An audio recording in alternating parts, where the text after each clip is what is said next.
Okay, in today's video, we're going to take a look at the Brandt Optimat KD55 Automatic Edgebander.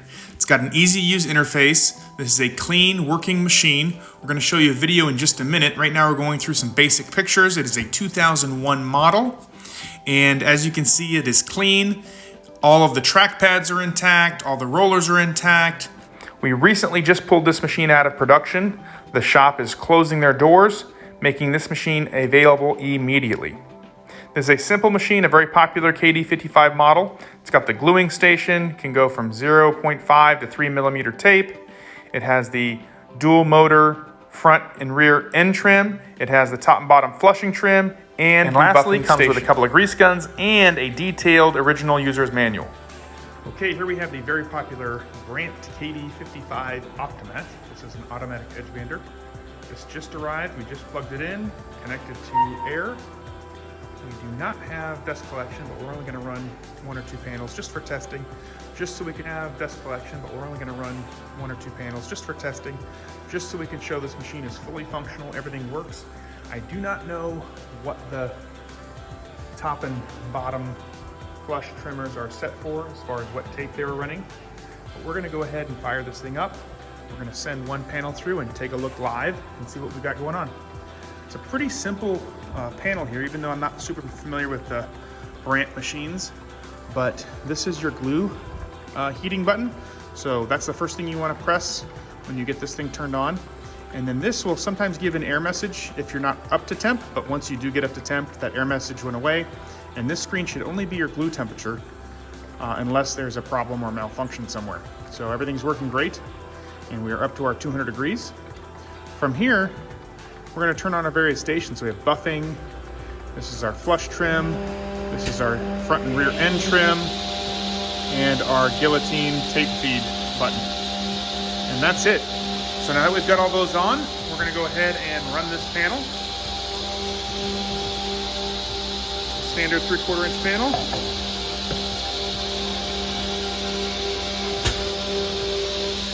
And away she goes.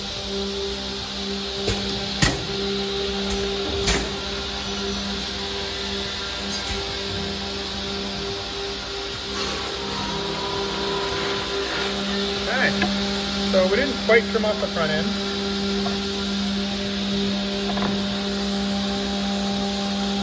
That's actually a really clean, really nice edge. Actually, it's really perfect for an old machine like this. That's very, very nice. Go ahead and flip over the back.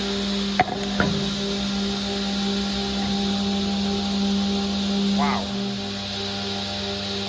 Okay, you just saw that first video we did of the first panel, and it's hard to get an idea of edge quality on video, but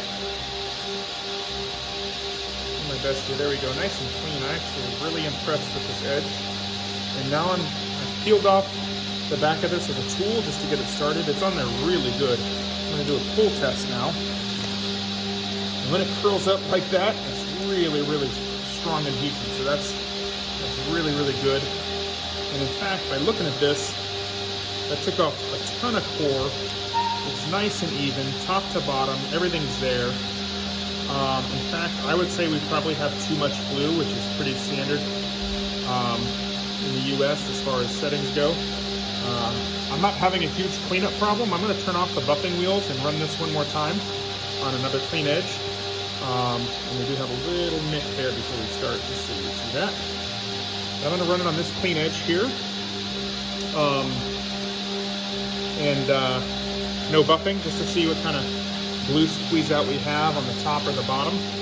But this is really strong. Again, I would probably back the glue off a little bit. And I'll just leave it as it is right now, and we'll run one more edge through here with no buffing, just so I can get a really good idea on the top and bottom where we're at with glue and any possible squeeze out. Okay, we're gonna run one more side without buffing. So we're just about up to temp. Make sure that glue temp button is on. We're not gonna turn on buffing. Error 51, that's our glue temp error. That's okay. A few more degrees, that'll clear. We're gonna turn on the track. flush trim motors, front and rear end trim blades, guillotine tape feed. So everything is on. We have a flashing malfunction light. That should go off momentarily as soon as we reach our 200 degrees.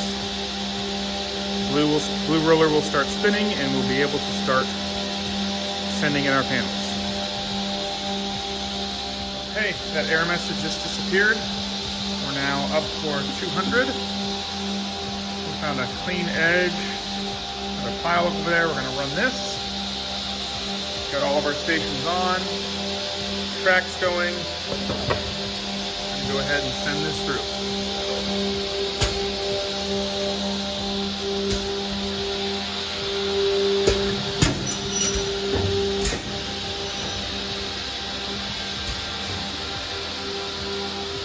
Again, we're doing no buffing this time so we can see honestly how this looks. And we do see a little bit more glue on here. Like I said, I would probably get rid of that, take that glue down a little bit. The trimming is really nice. Flip it over. Really clean edge there too. Super impressed.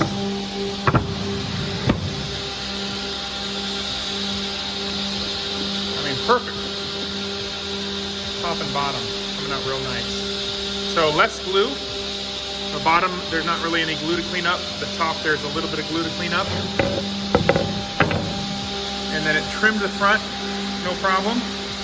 It left a little bit on the back here.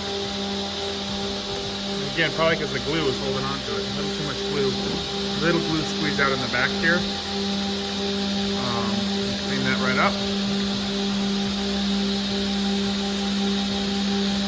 A little bit on top, but other than that, very clean, and that thing would clean up if I wiped that with one of our XC4 rags. That would come right up. And then on the other side, very little cleanup, and I can't feel any edge there. That looks really, really nice. So, all in all, even with that dust collection, a fully functional, good working Brandt KD 55 automatic Edgebander. Thanks for watching.